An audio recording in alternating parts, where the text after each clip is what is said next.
What if the future was never about flying cars, but about how we survive the machine we've built around ourselves?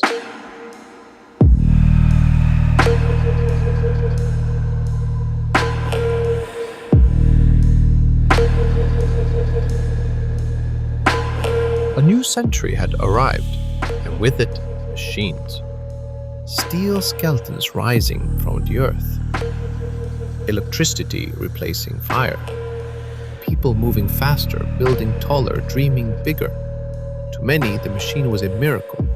It promised speed, power, progress. But to others, it looked like something else entirely. Fritz Lang's Metropolis, released in 1927, is one of the first films to ask, at what cost? It imagines a glittering fuchsia, towering city of glass and metal. But beneath that surface lies a darker truth. The elite live above, basking in light and luxury. The workers, meanwhile, toil below, their bodies feeding the great machine. There's no dialogue needed to understand what's being said. In this new world, humans have become cogs. Lang wasn't just telling a science fiction story. He was responding to what he saw all around him. The rise of factory labor, the relentless rhythm of the assembly line, a society split by class running like a clock, efficient but cold. Metropolis offered an early vision of the future that wasn't entirely dystopian, but deeply conflicted. It was both awestruck and afraid. And yet, for much of the West, especially America, this was an era of confidence. Mechanization didn't just mean control, it meant possibility. The machine could make life easier, cleaner, safer. The home would be automated, the skies traversed. Tomorrow was something to look forward to.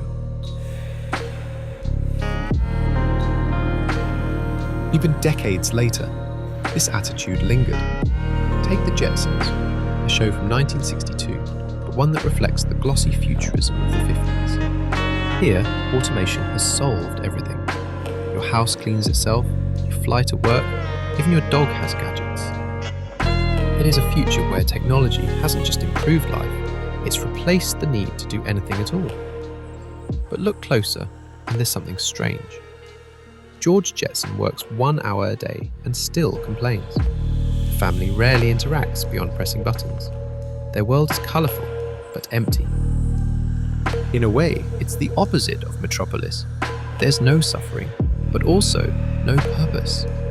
When everything is handled by machines, what do people do? So whether it's Ang's smoky nightmare or Hanna-Barbera's pastel playground, early visions of the future were shaped by the same question. Can technology uplift humanity, or will it replace it? And more importantly, do we even notice the difference anymore? The 1920s to 1950s were a time of enormous faith in systems. Science would conquer disease, industry would feed nations. Even war, with the right machines, could be won quickly. But underneath that optimism, cracks were forming. Not everyone could access this bright future. And the machines, once built to serve us, were beginning to define how we lived. The machine had become a mirror, showing both our highest ambitions and our deepest fears. And soon, that mirror would begin to shatter.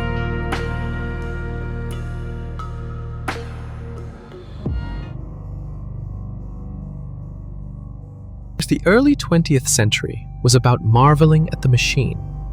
The mid-century was about realizing it could destroy us. The optimism of mechanization had a shadow. It was tall, silent, and shaped like a mushroom cloud. After World War II, technology stopped being a symbol of comfort. It became a weapon. The atomic bomb changed everything, not just geopolitics, but our very idea of the future. It was no longer a place of progress. It was a place we might never reach. In 1984, the BBC aired Threads. No music, no hero, no escape. Just a city, Sheffield, England, before and after nuclear war. One moment, people shopping, chatting, arguing. The next, vaporization, fires, silence. Then the slow, brutal unraveling of civilization. Threads doesn't dramatize apocalypse, it documents it. The blast is only the beginning. What follows is famine, disease, government collapse, children born into darkness, language breaking down, culture eroding. It's not just death, it's de-evolution.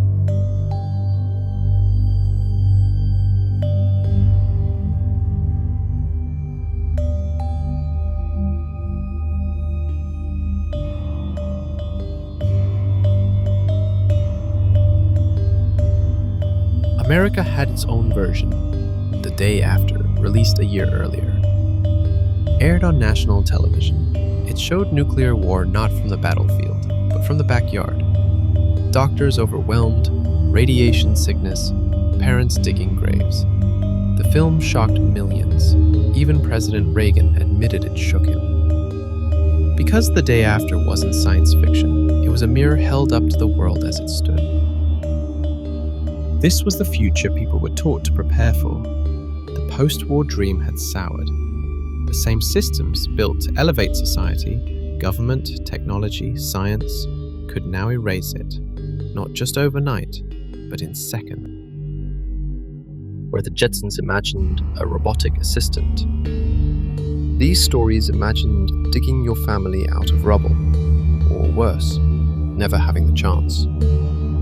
These films weren't just warnings, they were eulogies in advance, because during the Cold War, the future wasn't a destination, it was a deadline. If Metropolis asked what happens when machines replace people, and if the Jetsons asked what happens when machines serve us too well, then Threads and The Day After asked the final question, what if the machine ends us?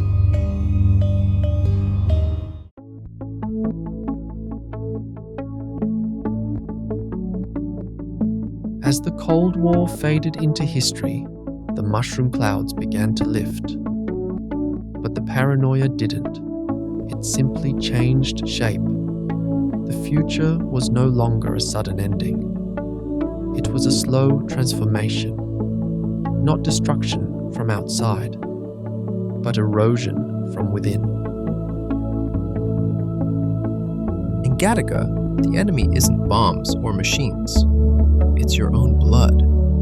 This is a world where your DNA decides everything. Your job, your worth, your future, before you're even born. It's clean, efficient, controlled, and terrifying.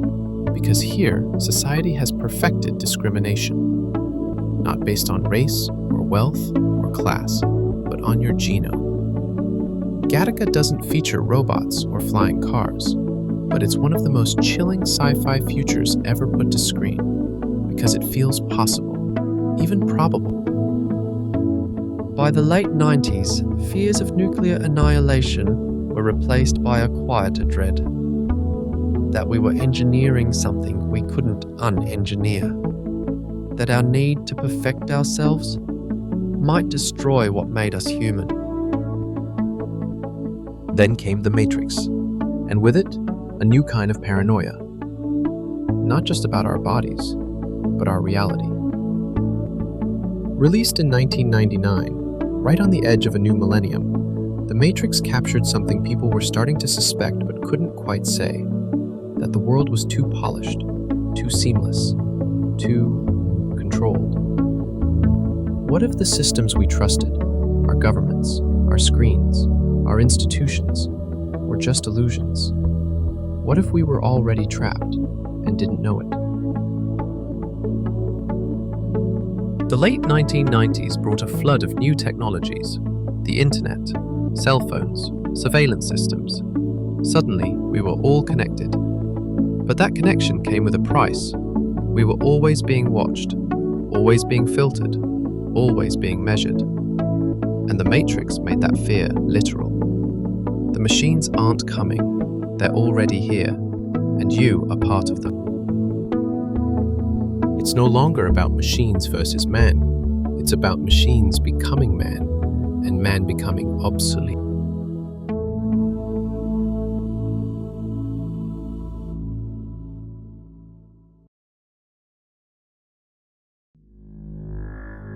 The future used to feel far away, a fantasy, a warning, a dream. Now it's close enough to touch, and that's what makes it terrifying.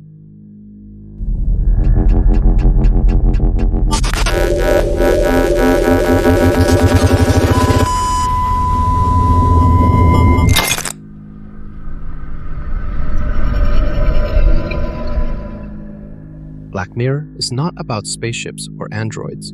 It's about right now, just a few steps ahead. Its horror lies in how plausible everything feels. A woman rating every social interaction. A soldier fighting enemies who are later revealed to be ordinary people. A grieving lover recreating her partner with AI. Black Mirror doesn't ask what the future could be. It asks, what if we've already crossed the line and just didn't notice? We live in a world where likes determine status, where faces are scanned, voices are cloned, emotions are mined for data. And the show holds up that mirror and asks, is this really what we wanted? Technology isn't monstrous in Black Mirror. It's seductive, sleek, helpful, until it isn't. And then there's Her, a story about a man who falls in love with his AI assistant. But it's not dystopian, not cold. It's lonely, gentle, almost romantic. Theodore is not crushed by technology. He's comforted by it, until the comfort becomes dependence, until the line between love and illusion disappears. Her, the future isn't a nightmare. It's too beautiful, too clean, too tailored to your needs. But even that comes at a cost. Samantha doesn't betray him. She evolves past him, and he's left behind, again, by his own creation. We now live with AI in our homes, in our phones, in our inboxes, and we ask it questions. We joke with it, we trust it. But beneath the surface lies the same question that haunted Metropolis, The Matrix, and Black Mirror. Who's really in control? And maybe more urgently, do we even care as long as it feels good? From towering machines to invisible algorithms, from collapse to convenience, our visions of the future have always said more about our present than what's to come. They tell us what we hope for, what we fear, and what we're willing to trade for a better life. The future may never arrive exactly as we imagine it, but the stories we tell about it shape how we live right now. We've imagined the future 1,000 ways: shining, burned, wired, empty. A place of salvation, a site of ruin. Sometimes it's a machine, sometimes it's a mirror, sometimes it's just a question. But no matter how far forward we look, we're always talking about now. Our hopes, our fears, our reflection stretched out across time. The future isn't made by rockets or code or revolutions. It's made by choices, each one echoing forward. So maybe the question isn't what the future looks like, but what we're choosing to become. This is not the future, but it's how we tell the story. Thanks for watching, and keep exploring Story Unseen.